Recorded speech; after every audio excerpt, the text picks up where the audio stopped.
Good morning 8th class. आज हम moral science में चैप्टर 17 पढ़ने जा रहे हैं, अवेयरनेस। एक बहुत अच्छी स्टोरी है बच्चों, ध्यान से सुनिए।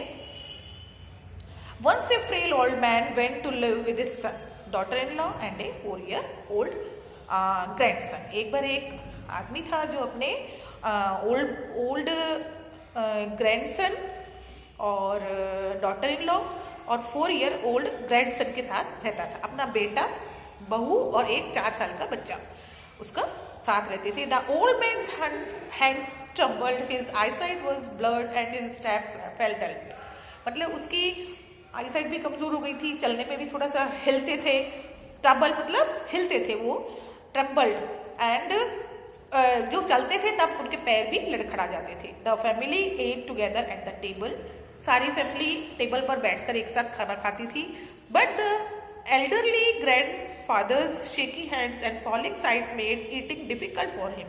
लेकिन जो बेचारे बूढ़े जो उनके फादर थे, वो उनको हाथ हिलता था, इस वजह से उनको खाने में बहुत तकलीफ होती थी। तो इधर उधर खाने पे खाना बिखर जाता था उनका, इसलिए peas rolled off his spoon onto the floor.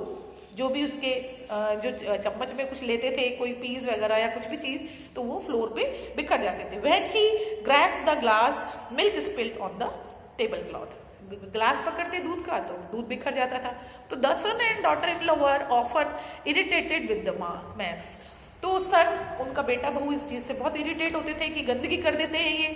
We must do something about father, said the son. बेटे ने कहा कि हमें अपने पिताजी के लिए कुछ करना चाहिए। I have had enough for his spilled milk, noisy eating and food on the floor.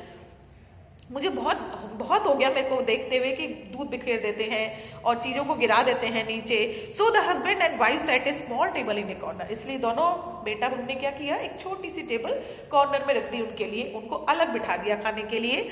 There grandfather ate alone while the rest of the family enjoyed dinner. Since grandfather had broken a dish or two, his food was served in a wooden bowl। तो क्या हुआ कि वो तो बेचारे अकेले corner में बैठ के खाना खाते और पूरी फैमिली डाइनिंग टेबल पे बैठ के आराम से एंजॉय करती खाने को। वो उनके हाथ से वो बोल गिर जाता था, इसलिए उनको एक लकड़ी का बोल दे दिया गया। ठीक है।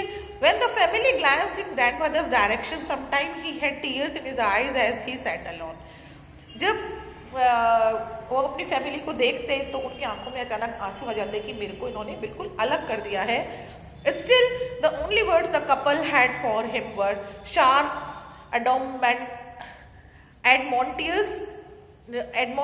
admontions when he dropped a fork or spilled food। जब वो कुछ चीज गिरा देते तो उनको बड़े कड़े शब्द सुनने पड़ते थे अपने बच्चों से।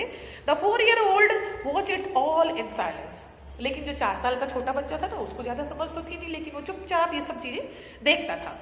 One evening before supper, the father noticed his son playing with wood scrap on the floor. He asked the child sweetly, "What are you making?" उसने देखा कि एक शाम उनका जो बच्चा है ना, छोटा 4 साल का, वो कुछ लकड़ी की चीजों से खेल रहा है, with wood scraps, लकड़ी के टुकड़ों से खेल रहा है, तो और कुछ बनाने की कोशिश कर रहा है। तो just as sweetly the boy responded, oh I am making a little. उन्होंने अपने बच्चे से पूछा कि तुम क्या कर रहे हो ये, तो उसने बहुत ही स्वीटली जवाब दिया कि I am making a little bowl for you and mom to eat your food in when I grow up. मैं आपके और मॉम के लिए, दोनों के लिए लकड़ी का बोल बना रहा हूँ। जब आप बड़े हो जाओगे तो आपको भी उसमें खाना खाना पड़ेगा।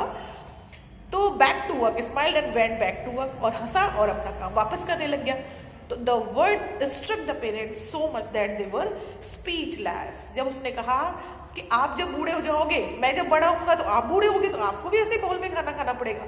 तो उनके जो मदर फादर थे, उनके बिल्कुल एकदम लग गए, दिल पे लग गए वो वर्ड्स, और वो स्पीचलेस हो गए एकदम। Then tears started rolling down their cheeks. No word was spoken, but both knew what must be done। उनकी आंखों से आंसू गिरने लग गए, उनके गालों पर आंसू गिरे, लेकिन दोनों को पता था, दोनों के मुंह से एक भी शब्द नहीं फूटा। दोनों को पता था उन्होंने क्या गलती की है। That evening the man took grandfather's hand and gently led him back to the family table। उस शाम वो आदमी अपने फादर को बहुत ही तरीके से पकड़कर डाइनिंग टेबल तक लाया। For the reminder of this day he ate every meal with the family और बाकी बचे हुए दिनों में वो अपने फैमिली के साथ ही खाना खाता था।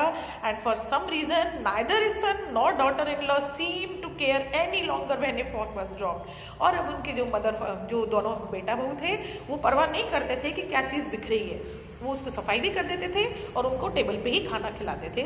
और द टेबल क्लॉथ गंदा हो रहा है या कुछ भी हो रहा है उसकी वो परवाह नहीं करते थे। तो ये देखो बच्चों, ये स्टोरी इस तरह की है कि हम जैसा अपने पेरेंट्स के साथ करते हैं वैसे ही हमारे बच्चे हमारे साथ करेंगे। हम भी तो उनके पेरेंट्स हैं और वो देख रहे हैं कि हम अपने पेरेंट्स के साथ क्या कर रहे हैं, अपने बूढ़े पेरेंट्स के साथ क्या कर रहे हैं। इसलिए बच्चों, बूढ़े लोगों के साथ, अपने पेरेंट्स के साथ, अपने ग्रैंड पेरेंट्स के साथ हमेशा बहुत अच्छा बर्ताव करें और उनको खुश रखने की कोशिश करें। Okay, bye bye.